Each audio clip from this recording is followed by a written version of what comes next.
Hi, it's Eva, and I am going to go over Unit 1 for IEW's writing program. I want to remind you that these videos are optional.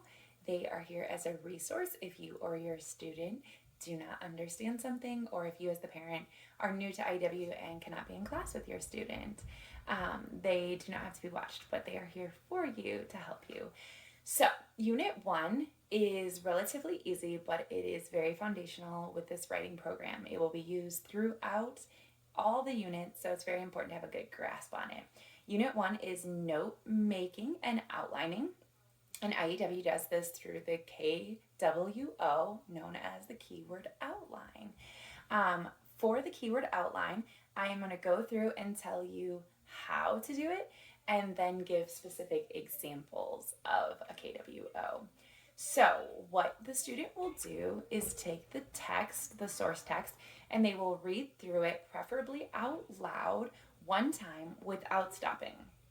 They shouldn't stop and try and figure out what words they're going to use or what the passage is really saying. We just want to get a general idea of the passage before we start outlining. Then the student will go back through sentence by sentence and make a KWO. To make a KWO, as they go through and reread each sentence, they will choose 3 of the most important words from each sentence. These words are not magical, they're not perfect words, there's no right word. So your student may choose words that you wouldn't choose. And you may discover later that they didn't choose the best words, and we'll get to that. But for the first time through especially, let them pick words that they think are important. It's okay to encourage them away from words like the or and. Just let them choose, if they choose a word like big, some kind of descriptive word that really isn't necessary or important in that sentence. Allow them to do that at first so that they can discover what are better words to choose. But like I said, there's no right or wrong, so your student's KWO may look different than another student's KWO, and that's great. That's what gives us variety and brings out kids' personality. So, as they go through, they can pick out 3 words maximum from each sentence. They are also allowed to use numbers, symbols, and abbreviations. These are free and can be used as much as you, the parent, will allow. We do recommend not allowing them to go crazy with them. Students often want to completely rewrite the sentence using as many symbols, abbreviations, and numbers that they can. However, that is not the point of the KWO. They're supposed to be summarizing. So some ways to limit your students' use of abbreviations, symbols, and numbers or drawings is that you can allow them to only use things off of a list. This is from the student resource notebook. You can also find things like this online if you would like, and you can tell your student they can only use symbols from this page. Or you can tell them that they can only use symbols or drawings that take about 3 to 5 pencil strokes. Otherwise, you can have a little artist who's taking 10 minutes on each little drawing. You could also tell them that they are limited to 3 to 5 symbols or numbers or drawings. These things help to keep the students minimizing what they're doing and limiting how much they're writing down. Between each word, you will have a comma or in between the pictures. This just helps separate and keep it easier when you go back to reread it. They don't have to use 3 words. If a sentence can be summed up in 2 words or 2 words and a symbol, that's totally fine. This is just a resource. We're looking mostly to limit information. So if they can remember the passage is about with only 2 words and a symbol, that's completely fine. After they go through and they write out their KWO, they will retell the story only from their notes. This ideally should be done the next day to see if their KWO is actually a good one. If they do it right away, they might just remember the passage easily. So the next day, you want to hide the original source text and have the student look just at their KWO and read it like a paragraph. So they're not going to read Green Parrot New Zealand. They're going to read something that says the kakapo is a green parrot that lives in New Zealand, something along that line. Their sentence may be different. They may add some information like it's a big green parrot or it's a little green parrot or beautiful New Zealand. Especially if they've already been in IEW, they could be adding these things easily. But if it's their first year, it's fine if they're like, it's a green parrot in New Zealand. It's fine. They will build on this and grow from this.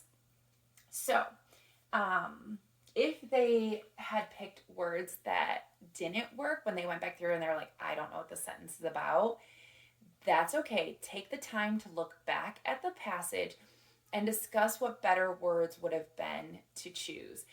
Talk about why the other words were better. You may need to lead and guide them, especially in the beginning, and that's okay. So I kind of wanted to just go through a KWO and explain some things in case you're wondering. So I'm going to read, this is out of the one student resource notebook that I have. It's called the KKPO, and I'm going to read it really quick and then go through and show on here. If you already know this stuff and you want to stop the video, that is totally fine. So the KKPO. The KKPO is a green parrot that lives in New Zealand. The name KKPO means night parrot because it comes out only at night. This large bird has the body of a parrot and the face of an owl. The KKPO cannot fly, but it can climb trees. It glides from tree to tree using its wings for balance and braking. It's endangered because predators have moved onto the island and find this flightless bird easy prey.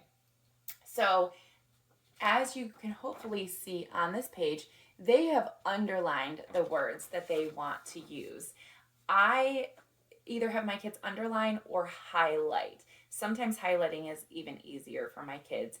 And I will tell them, even if it's something they're going to use a symbol for, they can highlight it. They can even draw the symbol over top of the word at the moment if it makes it easier for them.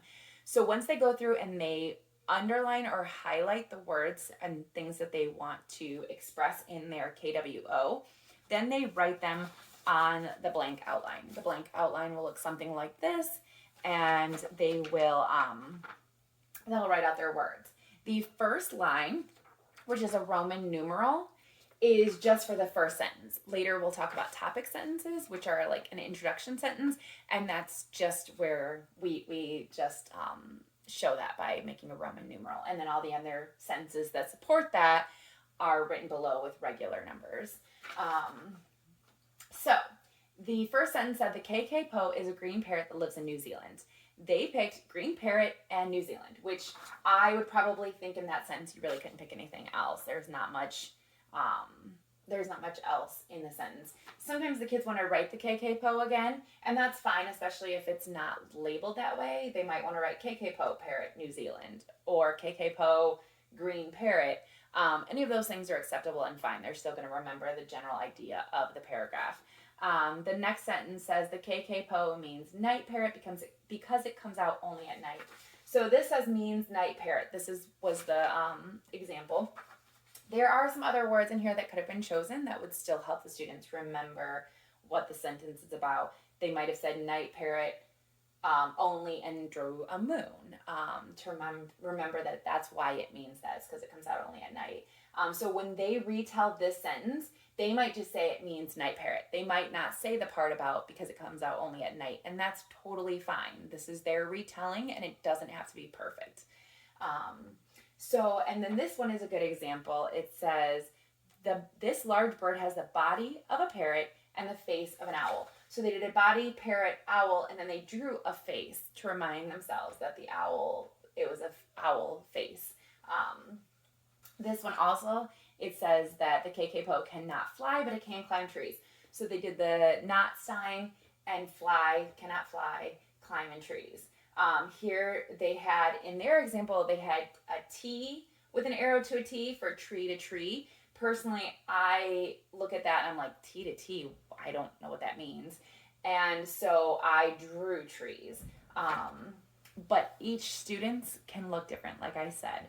After they go back through and they reread this, if it makes sense, then they're done. That's all Unit 1 is, just writing the keyword outline and retelling it.